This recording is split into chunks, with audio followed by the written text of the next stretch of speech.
So yeah, we started the firm in 2020, and then at the beginning, obviously servicing like CFO services and in Spain, but pretty quickly it started growing, partially thanks to VCs that started recommending us. And by now we are 38 people. We are mostly based in Madrid, but we also have a small office in Berlin, in Germany, because we started having clients there.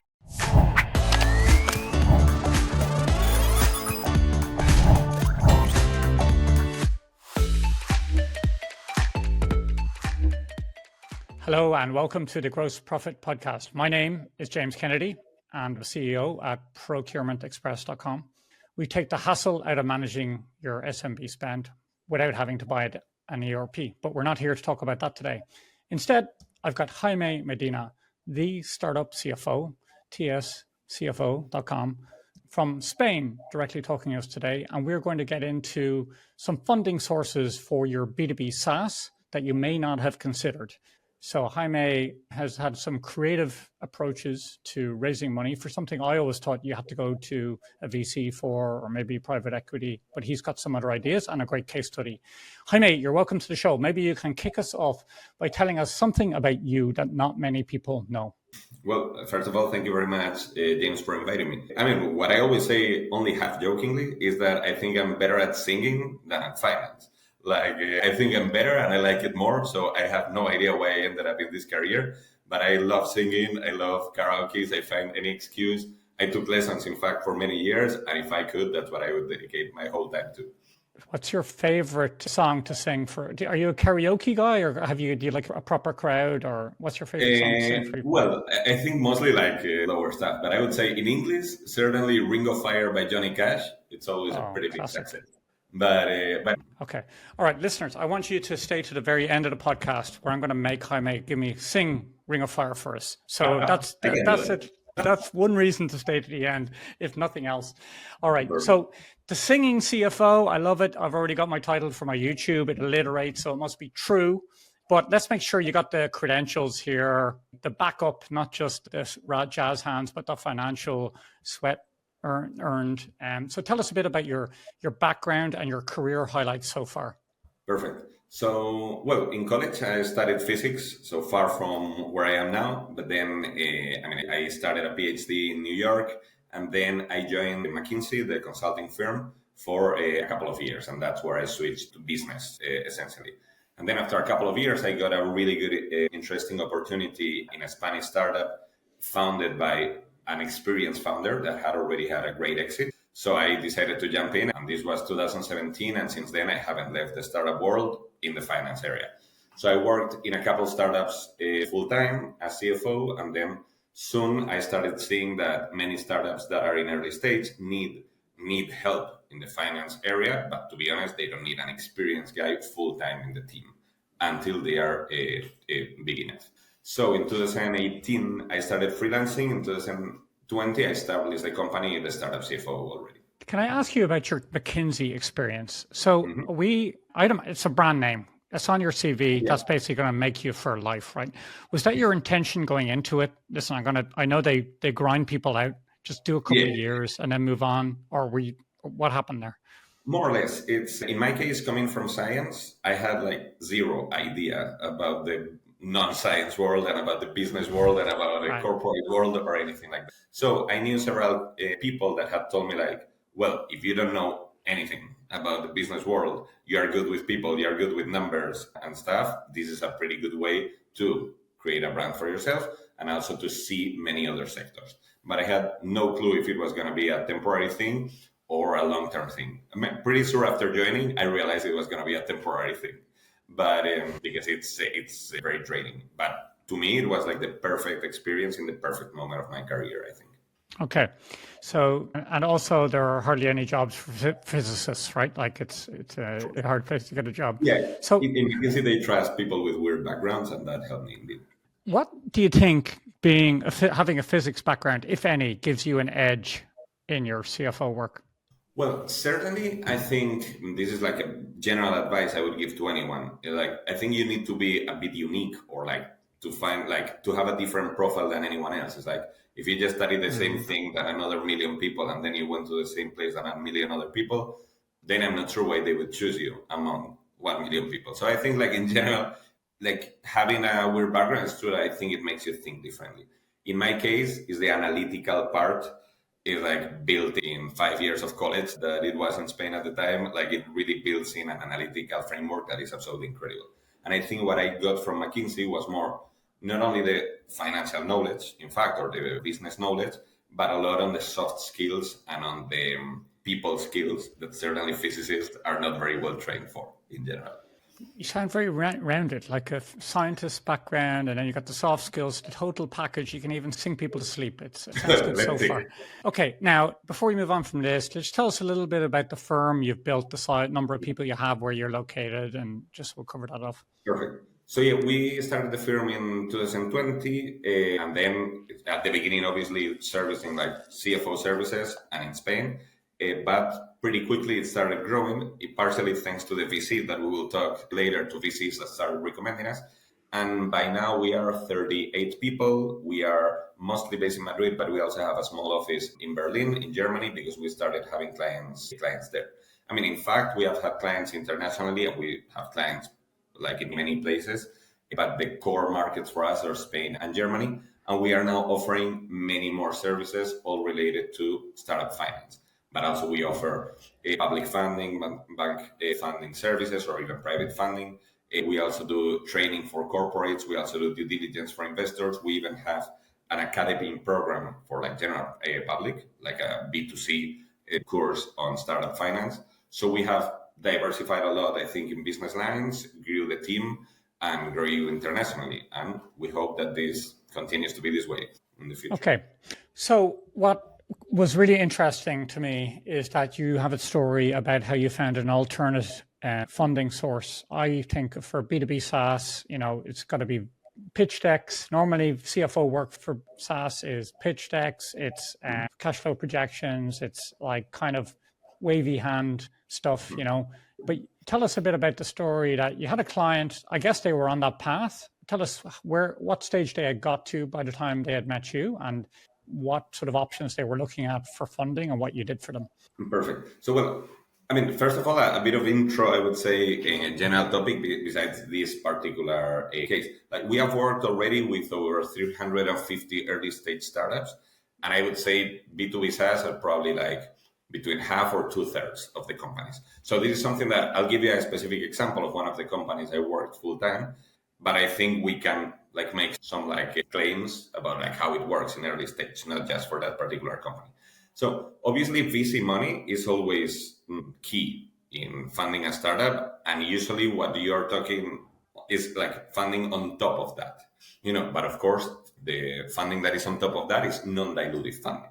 So if you can minimize the VC you need and then complement it with non-dilutive funding, that's the best setup. So this company in particular, when they had just raised 3.6 million euro round, I would say seven months before I joined, I think 3.6 million euros. And the company was already having revenues, I would say near 2 million ARR. I would say, well, no, even less when I joined. I think, like 1.5 million ARR. So when I joined, the runway of the company was 11 months. Like we expected to run out of cash in 11 months, and we needed them to raise funding in 5-6 months from like when I joined. But then like my claim was, okay, maybe the company is not growing like so good that we can guarantee a wonderful Series B round. So let's try to find any other funding that can help us extend the runway. So when we raise the next round, we are in better conditions. So in this case, what I did, well, first of all, we maximize public funding. This depends a lot on the country. Like in Spain or in Europe in general, I would say there's a lot of public funding for startups. And this is like a competitive advantage that, if you don't take, someone else is going to take it. So in general, they are good conditions and it's certainly worth it.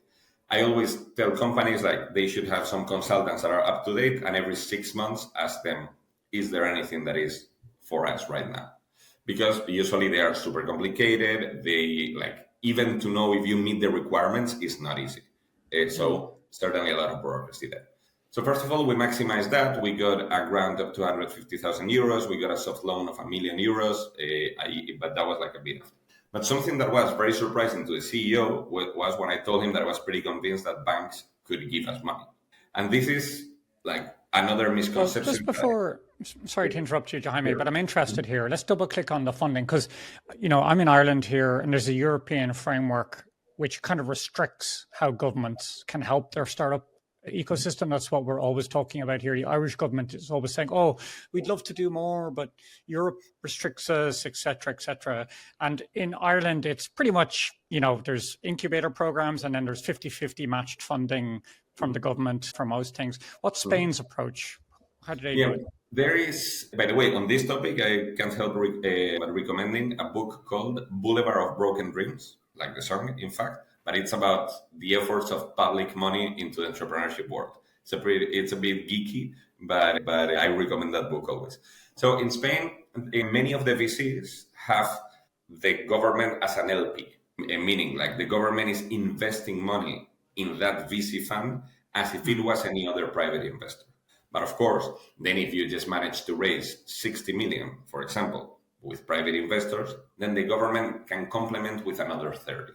So again, something I like of that initiative in particular is that then the VC still is not incentivized to pick anything different just because they have the government on their side. So they will try to make the best business investments out of it. That's part of the story and not known to many people because it's within the VC, not accessible to the startup directly.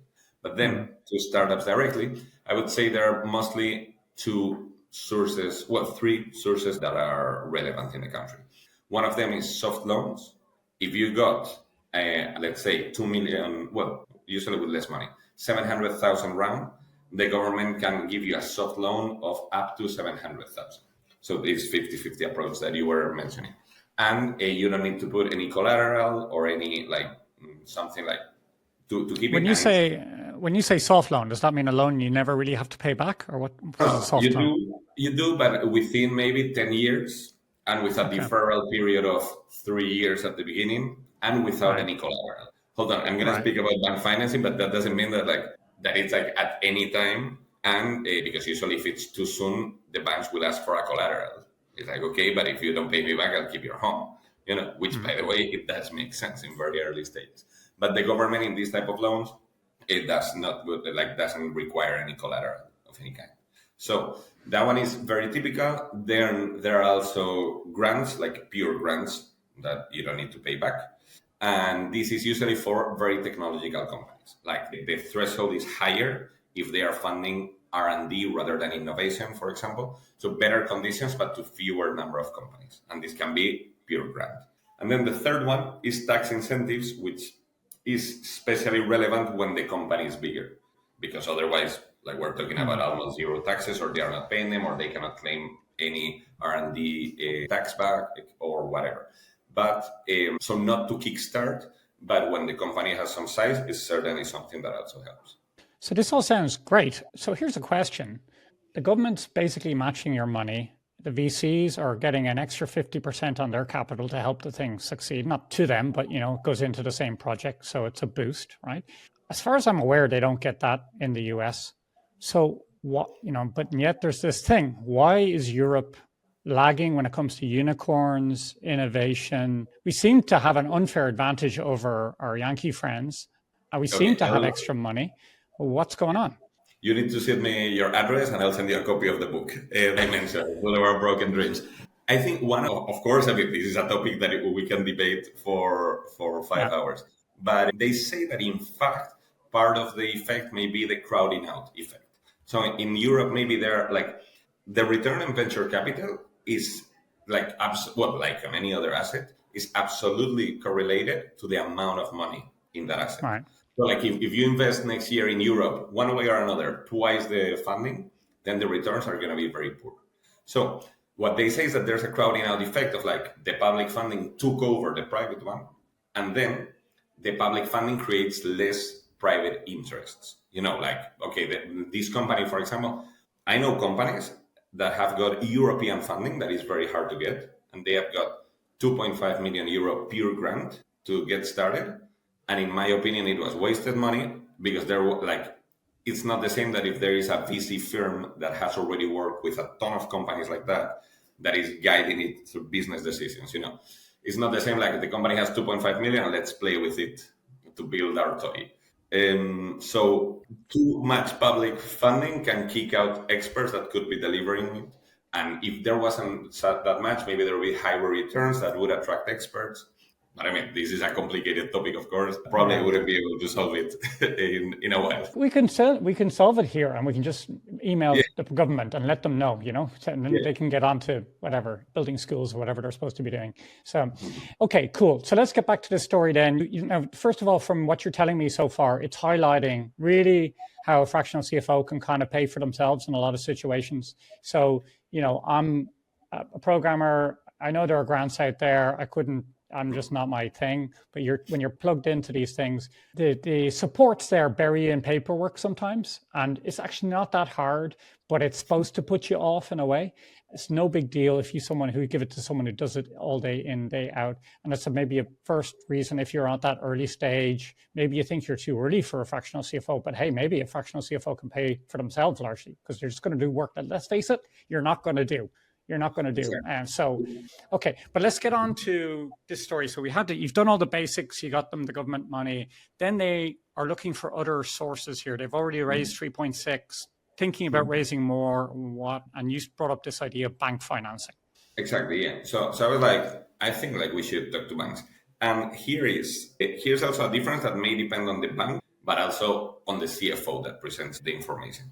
So some banks are more prone to, or I think it's a marketing strategy, to be honest, like they market themselves as a bank for startups. They may be a traditional bank, but for example, they may have branches that have a different name or like a digital mindset, for startups and entrepreneurs. Of course, they know that in the short term, maybe a startup will not give them much, but they know that if that startup becomes a huge thing, you want to be the bank that started working with them, of course. In fact, that's part of the strategy, but later on when talking to banks, they told me that they have more default rate in SMEs than in startups.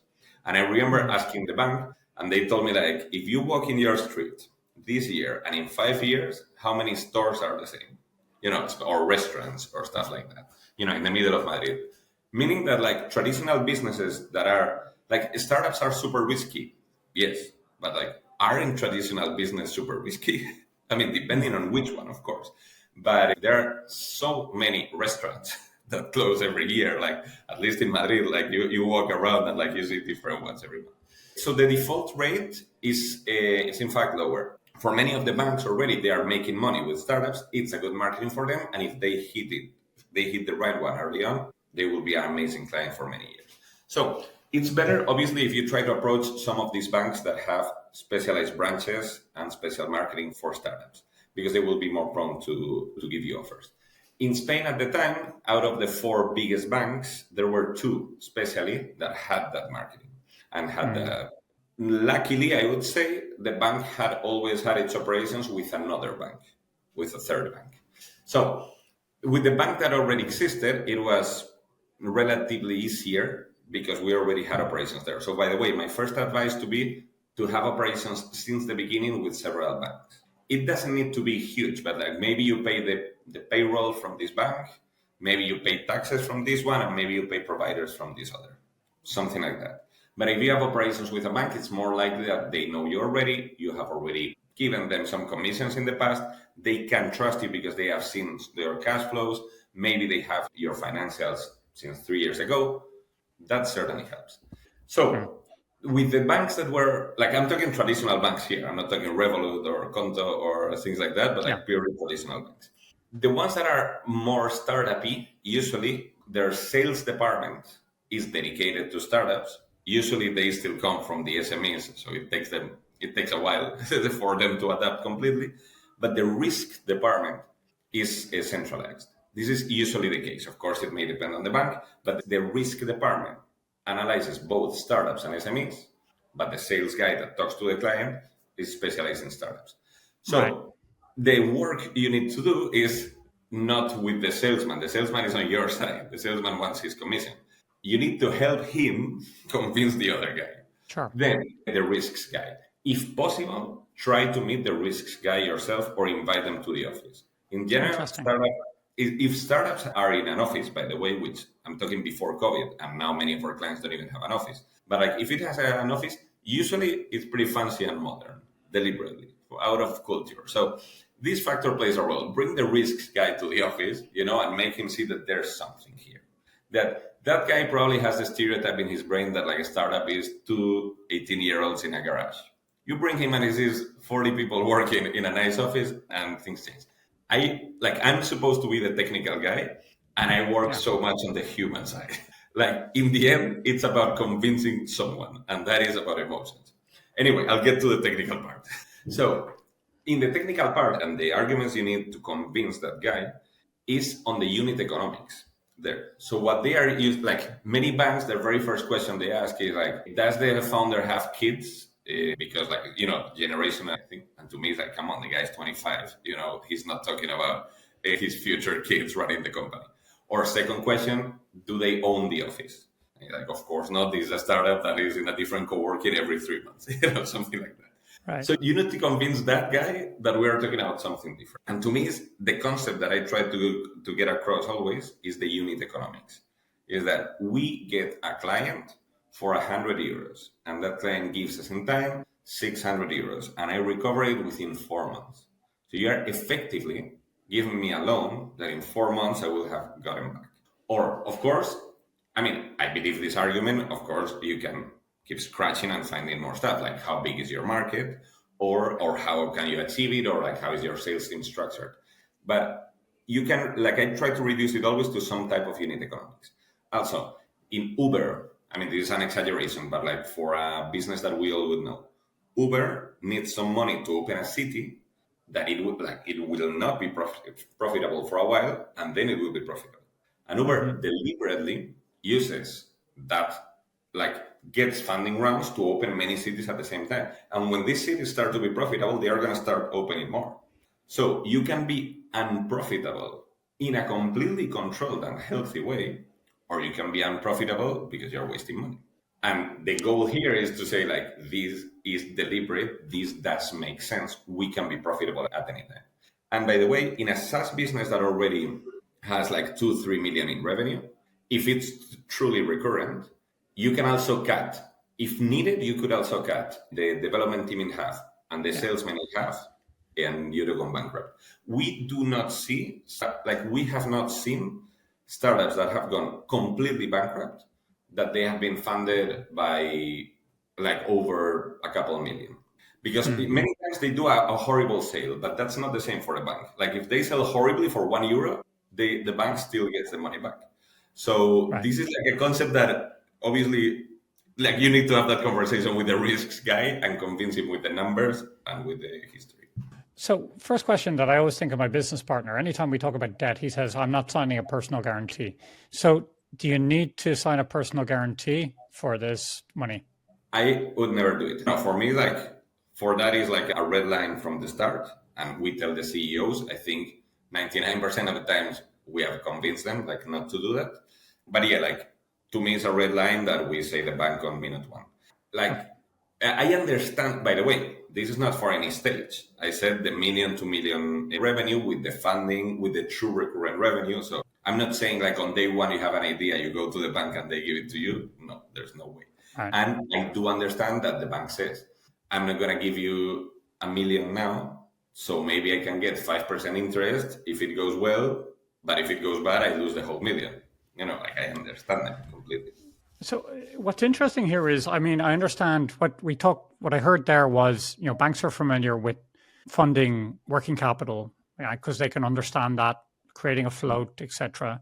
With startups, it's often about funding growth, right? So it's something new a new sales team and what I'm hearing here is that they're getting a lot more into the business than I expected, because I would expect that you just send them a P&L and a balance sheet and they have a formula and it gives you the answer. Yes, but they do have that.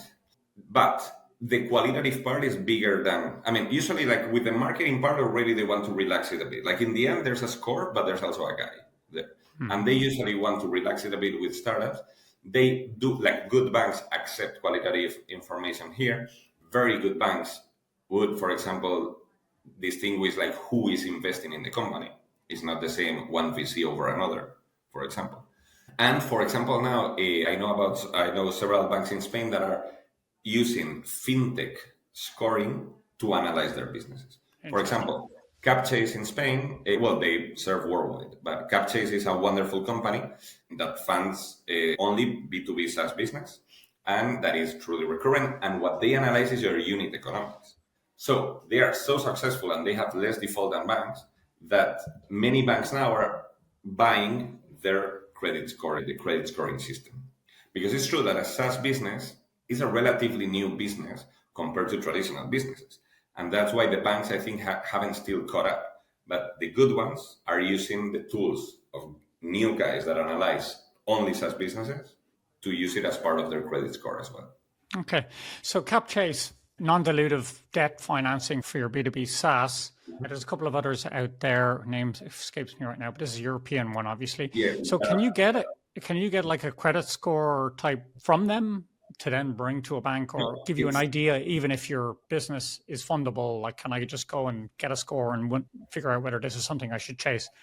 Well, that's a good question. I don't think so, but I know banks that have the agreement with them. So like they use them as an API, like I put the information here.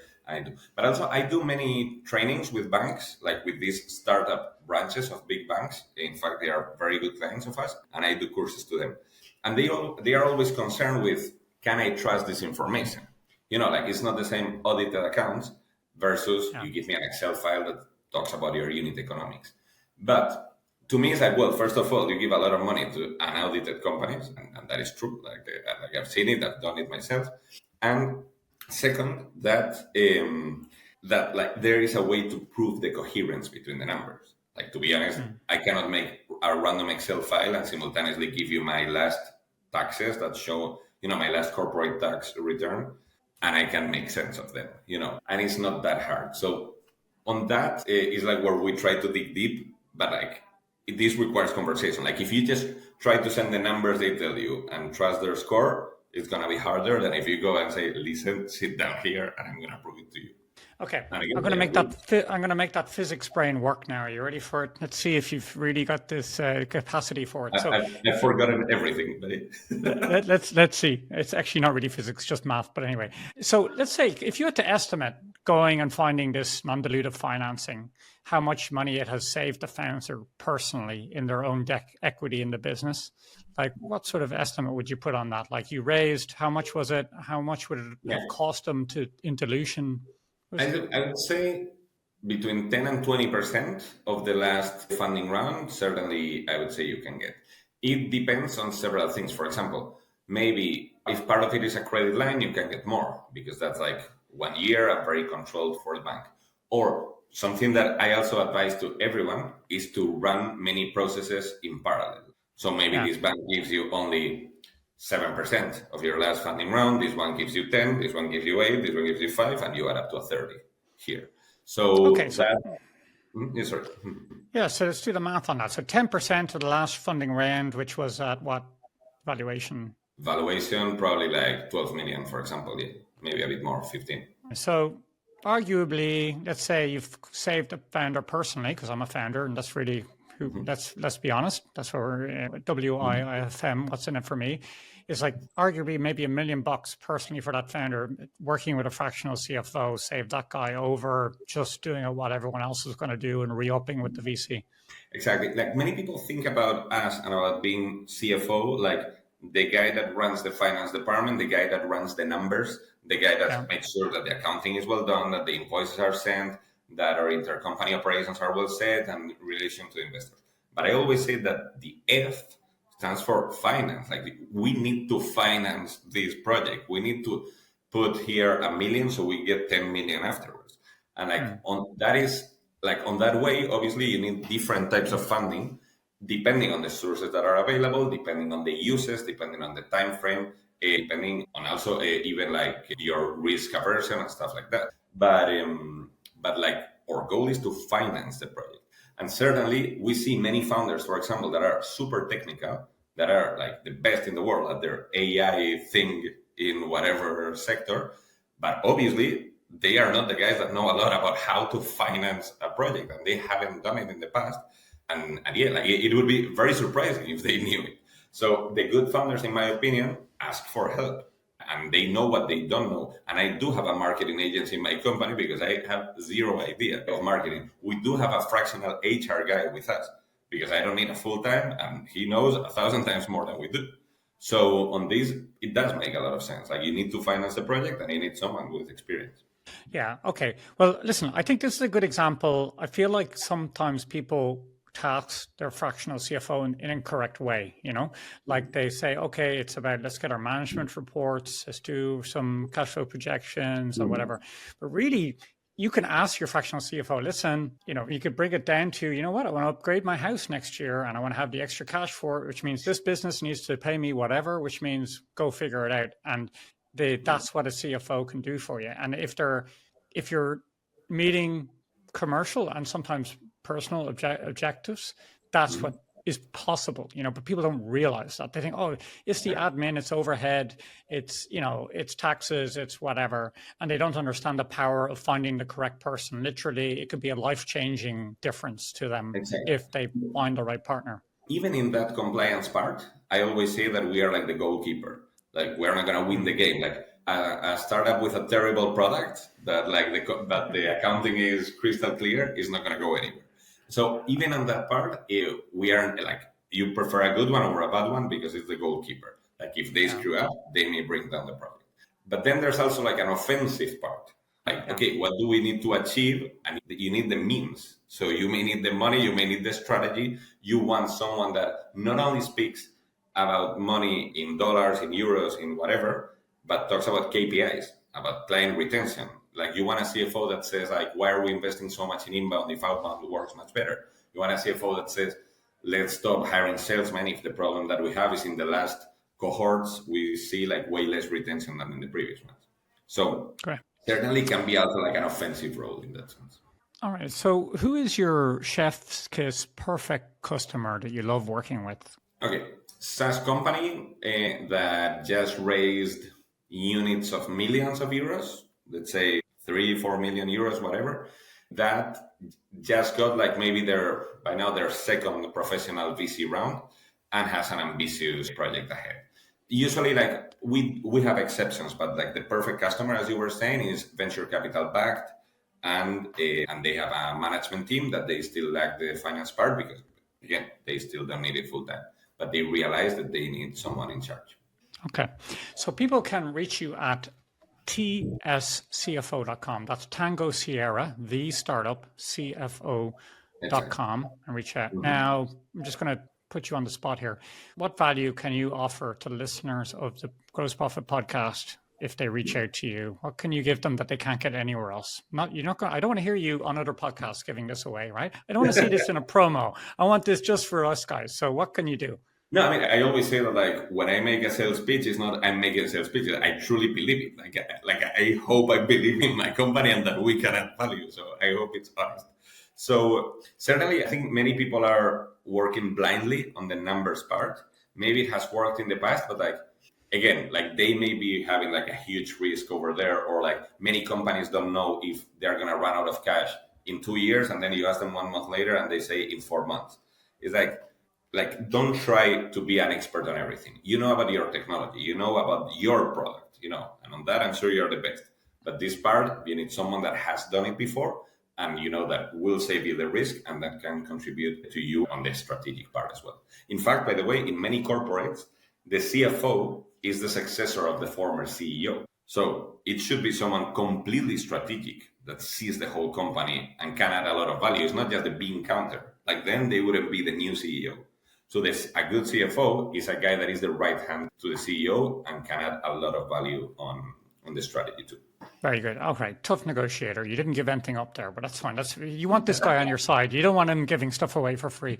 So, all right. Thank you very much for listening. And thank you for getting this far into the podcast. Your special reward, even if Jaime is not going to give you anything, I'm going to give you something. You are now able to go to procurementexpress.com/CFO mastermind. What is it? So we had one last night. They're really good.